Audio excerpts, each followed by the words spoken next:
사도행전 제7장. 대제사장이 이르되 이것이 사실이냐? 스데반이 이르되 여러분 부영들이여 들으소서. 우리 조상 아브라함이 하란에 있기 전 메소포다미아에 있을 때 영광의 하나님이 그에게 보여 이르시되 내 고향과 친척을 떠나 내가 내게 보일 땅으로 가라 하시니, 아브라함이 갈대아 사람의 땅을 떠나 하란에 거하다가 그의 아버지가 죽음에 하나님이 그를 거기서 너희 지금 사는 이 땅으로 옮기셨느니라.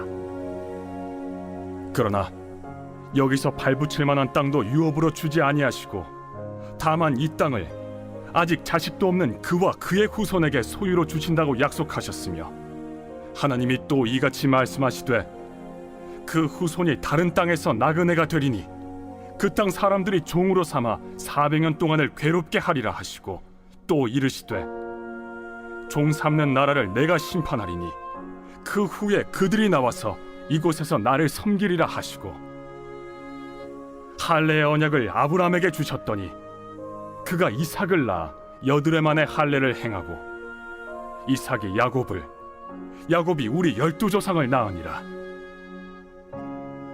여러 조상의 요셉을 시기하여 애굽에 팔았더니 하나님이 그와 함께 계셔 그 모든 환난에서 건져내사 애굽 왕 바로 앞에서 은총과 지혜를 주시매, 바로가 그를 애굽과 자기 온 집의 통치자로 세웠느니라. 그때 애굽과 가나안 온 땅에 흉년이 들어 큰 환난이 있을세. 우리 조상들이 양식이 없는지라. 야곱이 애굽에 곡식 있다는 말을 듣고 먼저 우리 조상들을 보내고 또 재차 보내매, 요셉이 자기 형제들에게 알려지게 되고 또 요셉의 친족이 바로에게 드러나게 되니라. 요셉이 사람을 보내어 그의 아버지 야곱과 온 친족 75사람을 청하였더니, 야곱이 애굽으로 내려가 자기와 우리 조상들이 거기서 죽고 세겜으로 옮겨져 아브라함이 세겜 하몰의 자손에게서 은으로 값주고 산 무덤에 장사되니라.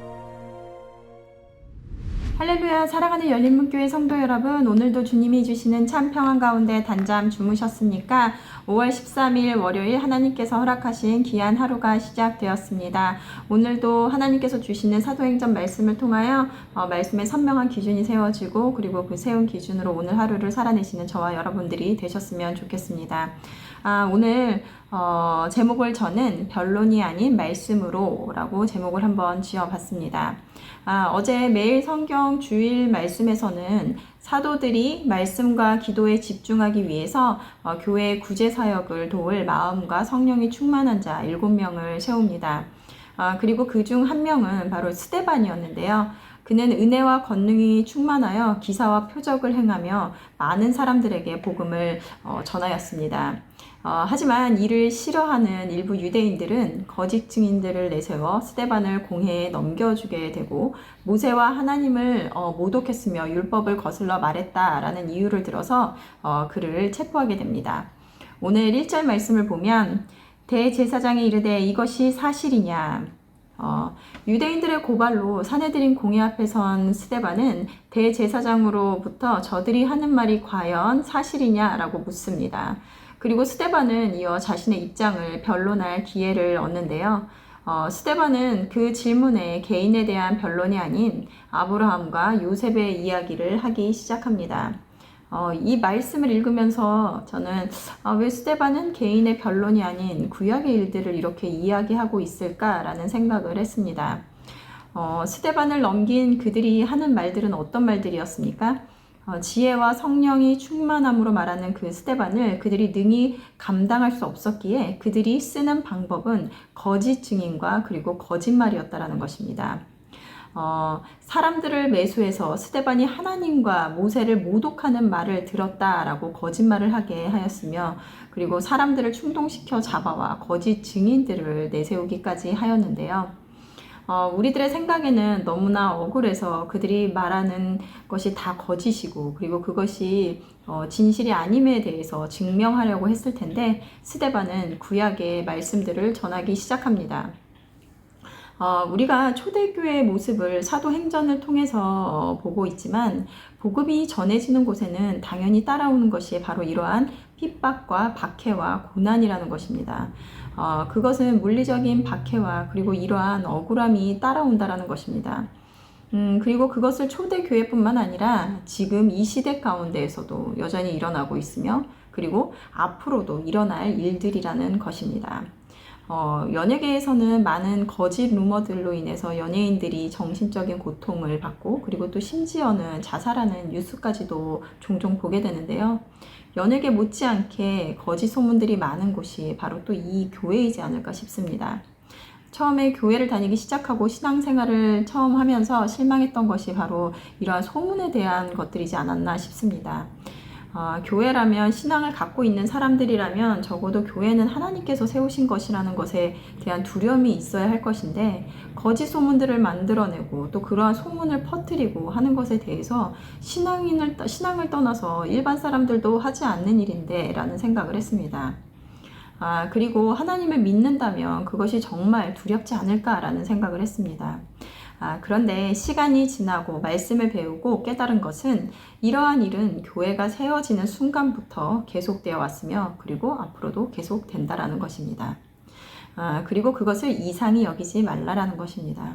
오늘의 말씀처럼 스데반이 억울하게 공회에 선 것처럼 사단은 그러한 루머로 거짓으로 또 교회를 무너뜨리려고 할 것이며 진리의 복음이 선포되는 곳에는 더욱 그러할 것이라는 것입니다. 그러면 이러한 억울함 가운데 있을 때 우리의 태도와 마음가짐은 어떤 것이 되어야 할까요? 바로 말씀으로 돌아가는 것입니다. 우리는 눈에 보여지는 것으로, 귀에 들려지는 것으로, 내가 생각한 것으로 각자의 판단들을 하게 됩니다. 그리고 그것이 가장 옳은 것이라고 생각합니다. 하지만 우리가 성경의 말씀을 배우는 이유는 눈에 보여지고 그리고 또 들려지는 것으로 판단하는 것이 아니라 모든 것을 말씀을 기준 삼아 그것을 근거하여 판단하고 행해야 하기 때문입니다. 스데반은 하나님의 말씀을 통하여 이러한 일들이 일어나는 것을 복음을 반대하는 것을 이상히 여기지 않고 말씀을 근거로 그들에게 그들의 죄를 알게 해주게 됩니다. 그런데 말씀대로 행한다라는 것은 어떤 말일까요? 오늘 4절에서 5절 말씀을 보면 아브라함이 갈대아 사람의 땅을 떠나 하란에 거하다가 그의 아버지가 죽음에 하나님이 그를 거기서 너희 지금 사는 이 땅으로 옮기셨느니라.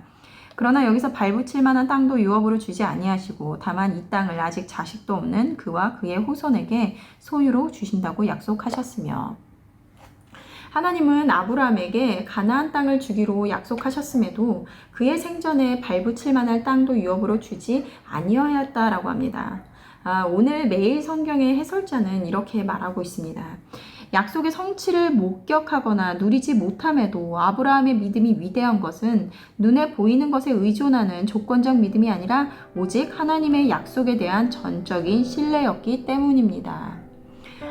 말씀을 기준 삼아 말씀대로 행한다라는 것은 바로 이 순종과 신뢰의 삶이라는 것입니다.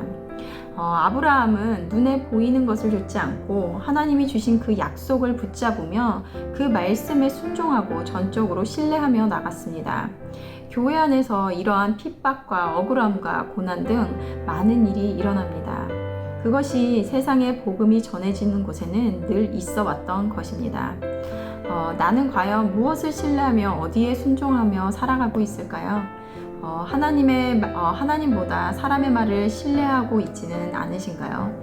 하나님의 말씀에 순종하기보다 내 속마음에 귀 기울이고 그것에 순종하고 있지는 않을까요?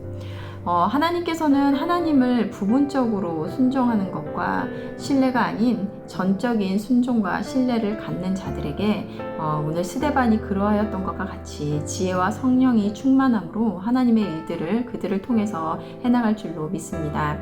오늘 말씀을 통하여 각자에게 주시는 말씀을 묵상하시며 또 하나님의 말씀의 기준을 또 세워나가시는 저와 여러분들이 되셨으면 좋겠습니다. 함께 기도하시겠습니다. 하나님, 복음을 전하는 곳에서는 늘 이렇게 억울함이 또 고난이 있어 왔음을 우리는 말씀을 통해서 보게 됩니다. 우리가 현실 속에서 어떠한 상황을 만나든지 흔들리지 않고 그리고 또 담대하게 나갈 수 있는 것은 말씀을 통해 말씀하신 대로 복음을 전하며 믿음 안에 굳게 서 있는 자들에게는 늘 있어온 피할 수 없는 것이라는 것을 알기 때문입니다. 늘 말씀의 반석 위에 우리들이 서게 하시고, 그리고 우리의 말씀을 또 잊지 않도록 그 말씀대로 행하며 살아갈 수 있는 우리가 될 수 있도록 인도하여 주시옵소서. 그리하여 끝까지 주님의 복음을 전하는데 주님이 기뻐하시는 삶을 살아가는 우리 모두가 될 수 있도록 인도하여 주시옵소서. 감사드리며 예수님의 이름으로 기도드렸습니다. 아멘.